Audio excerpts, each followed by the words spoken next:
Hi, we're just going to give everybody else the chance to drop in as well. I will need to admit them to the room, but I'll do that as we go along as well. We are on quarter two now, so I guess we will start with the introduction from Charlie. So welcome to today's Q&A with Controlled Energy Costs, all about climate change agreements. So now I'll pass over to Charlie, who will just talk a little bit about controlled energy costs and their patronship with the Made in Group. Superb. Yes, welcome. Good afternoon, and welcome to the Made in Group webinar with Controlled Energy Costs. I'm Charles Addison, Director of the Made in Group, and would like to warmly welcome Liam, James, Andrew, and Sarah to our panel today.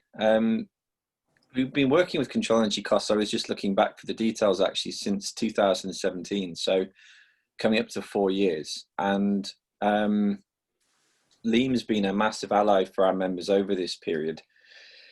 I've always said to members, how many calls a day do you get from recruitment firms and energy firms? And everyone's kind of can't count them on two hands. Yet there's a reason why Controlled Energy Costs have gone to be working with now, I think, 138 of our members. And the reason why is because they've approached the challenge that face manufacturers with absolute integrity and have come up with a solution that basically overcomes the massive amount of deregulation and what I can only see is tantamount to piracy within the energy industry, and have been helping our members with much needed rebates on their energy usage. And since day dot, really, I think of 138 examples of the work that we've had with our members. Everybody's come back with just this glowing testimony. There's been no catches, no tricks, no negative feedback, and as a result, I think it's been a really strong partnership. The members have benefited from Liam's warmth on the social side, as I think positioned himself quite effectively now as an opinion former with this space. And we are obviously more than happy to recommend the firm at every opportunity. So when we came round to current round of webinars, we found various nuances and topics that our patrons are able to add value on. And the guys talked about the latest climate change levy and the implications of it to manufacturers, and it seems that our members are going to be missing out. So the idea was to put something on today that would be attended by a live audience. I think we'll probably have a few more logging in the next couple of minutes, but also as a recorded piece that we can disseminate and send to our members afterwards. So without further ado, I'll hand you over to the experts, but with great pride and affection, I'll hand over to Liam. Take us through the proceedings and how can you help our members today? Thanks, Charlie, that's great. So if I give you just a bit of a background, so as Charlie says, we've been involved, Made in the Millions, and now also involved as a patron of Made in Yorkshire. We've been involved for the last 4 years or so. Charlie quite rightly says we work with 138 members, and typically they're manufacturers who spend, at the lower end, they might be spending £10,000–20,000 a year. At the higher end, we've got members who are spending £5 million a year, and everything in between that. One of the words I picked up on Charlie's introduction there was around the energy market being similar to and akin to piracy. I'd probably agree with that, and I think where we've really been able to add some value to members is just cut through the smoke and mirrors and just have very frank and very honest conversations with members and help them if we can. And equally, if we engage with them and we can't add any value, then so be it. But more often than not, we can. And what we're predominantly going to be talking about today is around opportunities for manufacturers specifically to benefit from some energy tax relief that surprisingly a vast number still aren't aware of. So I hope that some of the content is of use to people. I know there's some time afterwards for some questions and answers. But ideally, if there are questions that you want to ask specifically for your businesses, then by all means reach out to us and we'll gladly have a conversation with you. Great, thank you for that, Liam. So just before we get into these all-important questions with control energy costs, I just wanted to let you know a couple of things that we found out from them already. So in a video published by Control Energy Costs, they say if a company uses, is it 100,000 kilowatts, they'll currently need to pay over 8,000 in climate change levy fees. However, certain sectors can arrange to have a climate change agreement put in place, and this gives them a significant reduction on the climate change levy part of their energy bill. So I'm no expert in this, but I'm sure Liam will go into more detail about this during the questions. So, for example, the £8,000 in climate change levy would be reduced to £560 if there was a climate change agreement in place, which is why today's Q&A is really, really important. So we'll get straight into the questions now. They should take around 20 minutes, and then we'll leave 10 minutes at the end for any questions from yourselves. So our first question, Liam, is what is the difference between climate change agreements and mineralogical and metallurgical, sorry if I've said that completely wrong, climate change levy exemptions?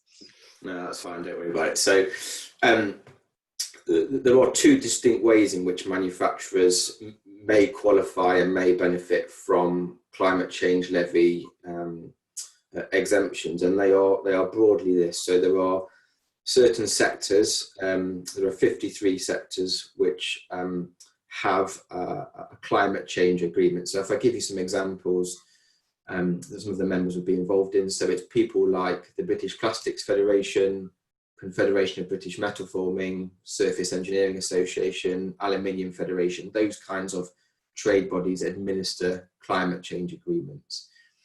And climate change agreements are put in place with an agreed sector energy reduction percentage. So to benefit from that, you have to enter into their collective agreement and essentially use less energy or use the same amount of energy but produce more goods involved in that. The scheme frequently changes, but essentially it's between you and the people who run that climate change agreement. The mineralogical and metallurgical exemptions are slightly different. So they aren't administered by a trade body. They aren't administered under a collective agreement. There is a 15-page HMRC guidance document which outlines qualifying processes. And in its most simple terms, if you do some of those processes, there is an opportunity for you to do two things. One is pay a reduced amount of CCL moving forward. And crucially, and where we've had some real successes, you're also able to claim retrospectively a backdate of 4 years worth of the CCL charges that you have paid. They're the two differences. Great, thank you for that, Leon. So our next question is, what is the current rate for climate change levy for gas and electric? Okay, so these are again published on HMRC. So all of these relate to given tax rates, and that's quite an important thing. I think sometimes businesses, not only around climate change levy, but they see lots of charges on their invoices, and most are standard across the board. So for example, your electricity CCL charge, whether you're with E.ON by way of example, EDF, British Gas, whoever it may be, will be exactly the same.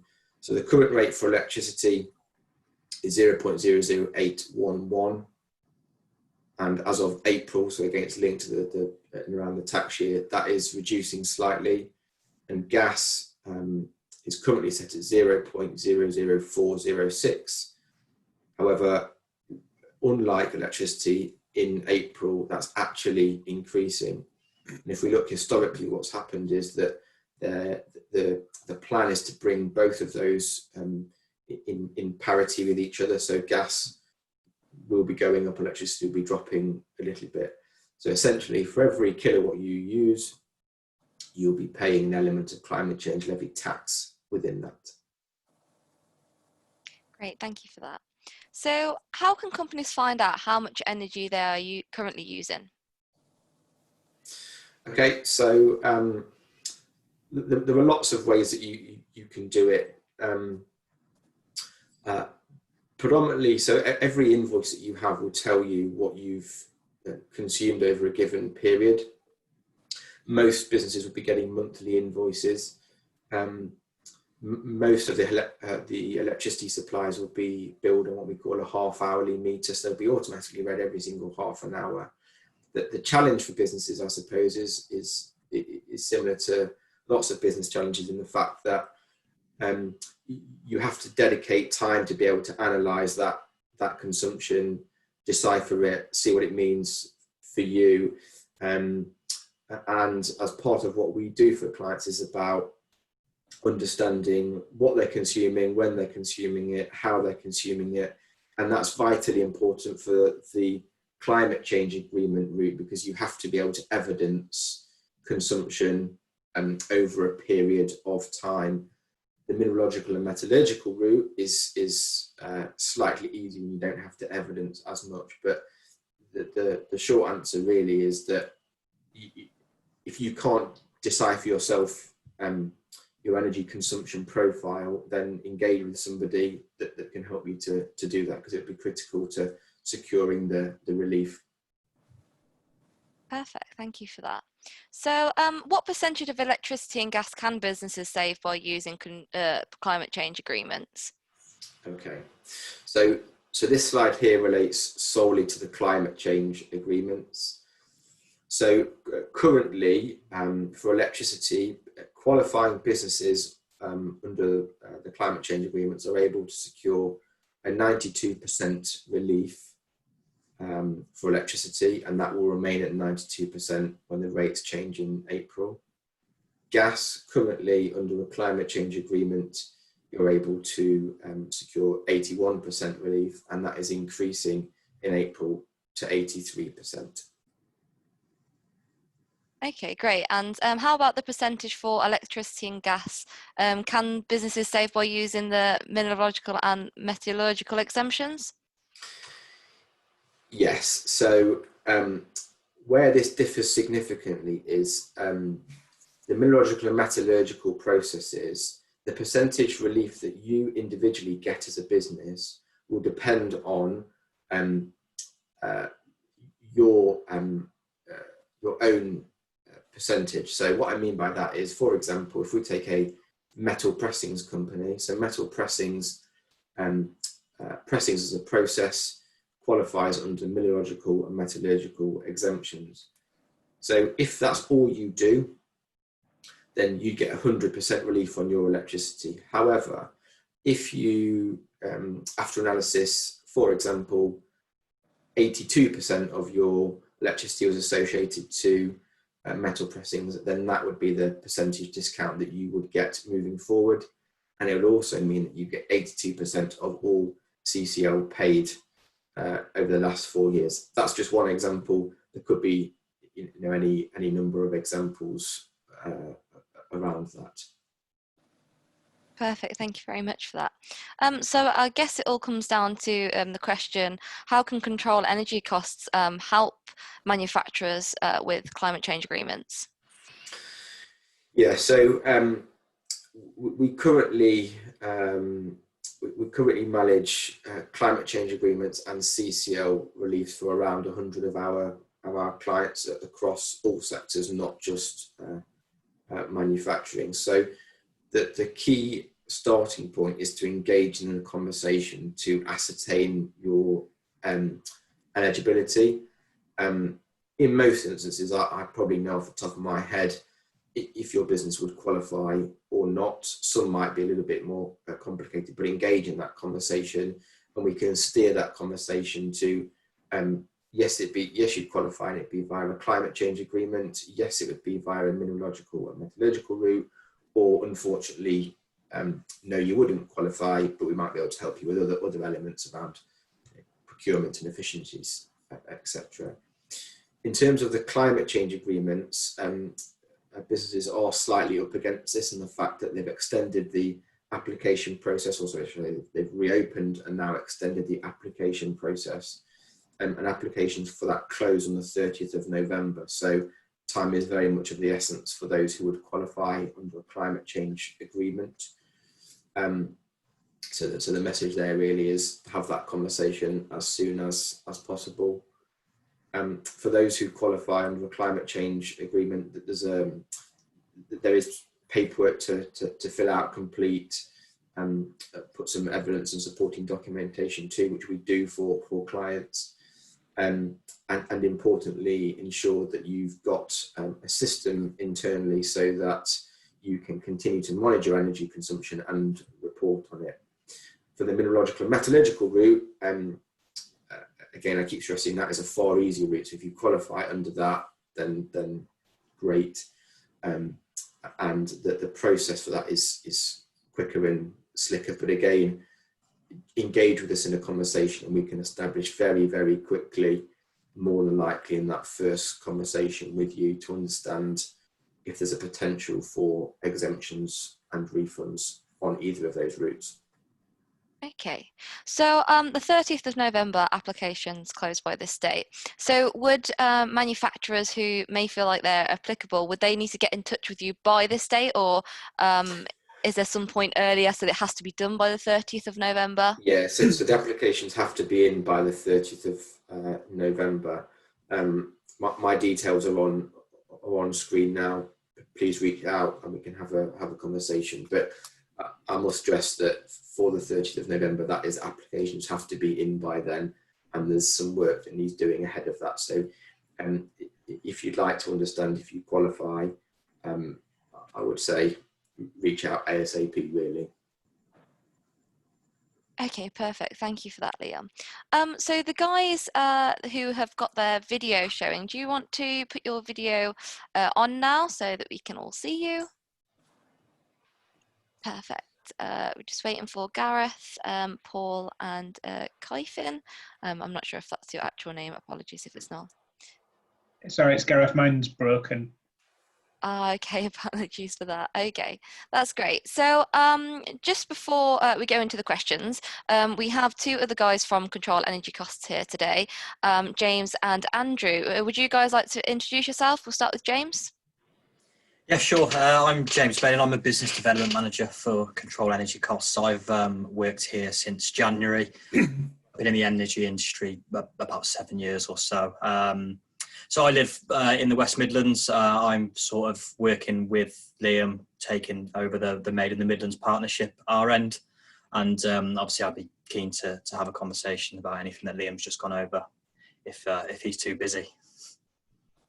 Thanks, James. And Andrew? Yeah, hi there. Andrew Stoker from Control Energy Costs. Like my colleague James, I'm one of the business development managers for the company.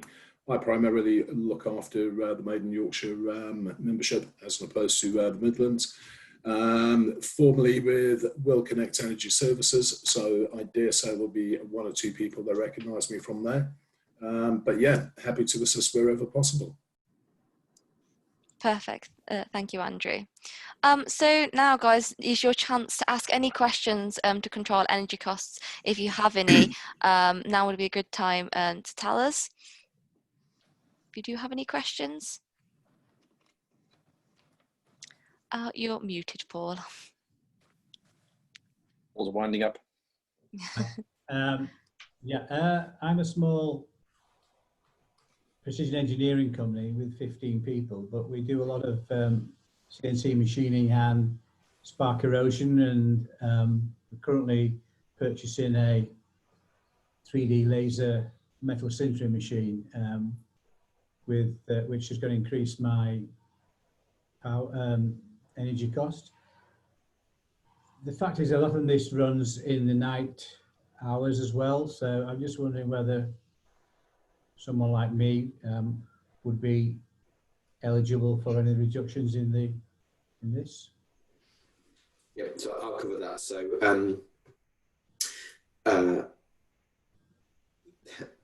it's a strange one really, because there's no rhyme or reason to some of these things. So, you know, a CNC machinist, you know, if you're EDM, wire eroding, that kind of stuff, you know, pretty energy intensive. However, doesn't automatically qualify via mineralogical and metallurgical exemptions or a climate change agreement. In my mind, that's crazy really, because you're no more or less energy intensive than metal pressings, as the example that I gave earlier, but you don't quite fit in the bracket to qualify on either route. So from a climate change levy point of view, you wouldn't qualify. However, there may be some other elements that we can help with, predominantly around energy efficiencies, procurement of energy contracts, but unfortunately, and we work with some pretty large CNC machine businesses, they don't qualify, unfortunately. Okay, fine. Thanks for that, Paul. So does anybody else have any questions today? Yeah, hi Liam. Roger Ward from East End Foods. Hi, Roger. Hi, Charles. How are you doing? You right? Long time no see. You okay? Yeah, good, looking well. Good, and you? So no, just a quick one. Basically, was we got a big manufacturing plant in West Bromwich, and we have recently gone 24/7. So we've also acquired a couple of other brands, including CoFresh and TRS, in the last year. So we've been taken over by private equity, and I just wanted to find out, you know, what is the difference between this and the ESOS scheme, the ESOS kind of registration and things like that? Yeah, so you guys, it'd be really good to have a one-on-one with you about for sure. Yeah, you'd have to qualify under ESOS, also something called SECR, which you would fall into based on employee numbers and turnover, which is slightly different to ESOS, similar in some respects, but you definitely need to be aware of that. The other thing for you,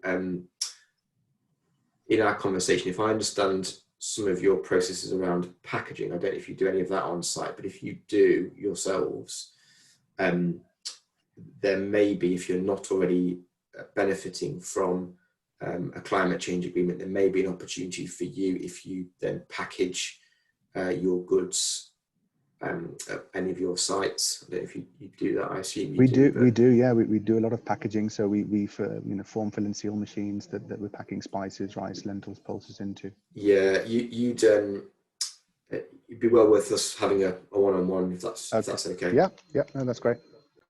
Charles, have you got the contact details and I can reach out? Yeah, if with Roger's permission, I'll introduce you guys afterwards. You can. Sure. Yeah, that's great. Yeah, thanks. Sure. Yeah, we'll catch up, Roger. That'd be great. Great. So thank you for that, guys. Is there any other questions for today for Liam in terms of climate change agreements or climate change levy or the processes that we spoke about today? No. I think it's worth mentioning, guys, because obviously we've spent a lot of time about the climate change thing today, but obviously the wider implication of the control energy cost about, I presume you guys are still looking retrospectively at the previous procurement. It's not necessarily about trying to beat somebody's energy bills, but looking at the fact that often, am I right in understanding that the broker commissions are still kind of dangerously laced into? Yeah, there's 2 points to that. So the first thing that we do for clients is we can retrospectively look back at the last 6 years worth of electricity, gas and water costs and identify if there are any opportunities for any retrospective refunds and rebates. There is no cost to engage our service to do that. We are simply paid on that example, whereby if we can secure you a refund, we will also earn a percentage of that refund. Charles' point around broker commissions, your point earlier, I'll come back to your point earlier around piracy and pirates. I would definitely agree with that. So I have countless examples of, particularly made in the Midlands businesses, where they have signed supply contracts via an energy broker, and they only really realise how bad they are when the first invoice comes through, because what they thought they'd signed isn't actually what transpires to be. And you'd think, you know, how on earth is that possible? There are some very, very shady things that goes on in the energy industry. So the two questions I always encourage businesses to consider are, how are we paying our energy broker? And therefore, how much are we paying our energy broker? And most businesses probably can't answer those two questions. And I would just suggest that if you can't answer those two questions, you're probably not getting the advice that you think that you are. And my question on that was really based for someone like Paul, who may not necessarily benefit or qualify for the climate change stuff, but still might be worth a conversation. Because I'll be honest, Paul, the number of times you've spoken to members, I've seen some of the payouts, particularly without getting your match of the day eyes on in terms of the opportunity. But I mean, the Pet for Tools one still stands out as quite a significant rebate. And in terms of little things like how you justify continued access to the Made-in group when everyone's looking to, you know, cut costs and reduce their liabilities, you know, engaging the guys on some revenue you didn't think you were qualifying for, it's been an absolute no-brainer. And as I said, few firms have phoned up in the past and said, this sounds too good to be true, is this the real deal? I said, look, if these guys are working with 100 plus of our members and the feedback is that good, it really is one of those examples of something that is all about an opportunity and finding an organization to help you know, correct that for you. So I guess from your perspective, Paul, it's definitely still worth the chat. Yeah, I think crucially in terms of energy supply contracts, it's part of your due diligence before signing off a supply contract. Get another opinion on something, because as soon as you put pen to paper, and you know, some suppliers or energy brokers are still taking verbal contracts, which is a completely different conversation I won't get into now. But as soon as you agree to something, you're scuppered really if you then discover that it's not what it was purported to be. And that's only magnified really by, you know, the larger end of the spend. So if we look at, you know, Roger, you guys will be spending a considerable amount, so making sure that that is managed exceptionally well. Perfect. Thank you for that, Liam. So thank you for joining today, everybody. What I will do is we'll download this Q&A from today, and I will publish it to YouTube. And for those who couldn't make it today, I'll tag you all in onto the recording as well, so that you can watch it back. But if you do have any questions for Liam, I think you provided your email a moment ago, didn't you? Are you happy for me to pass it on to the guys who attended today? Yeah, absolutely. Yeah, please do. Perfect. Okay, so I'll pass you guys his email as well, so that you have that in case you want to get in touch. So yeah, thank you for joining today, everyone, and I hope you have a lovely afternoon. Thank you. Thank you. Yeah. Thanks. Bye. Thanks, bye now.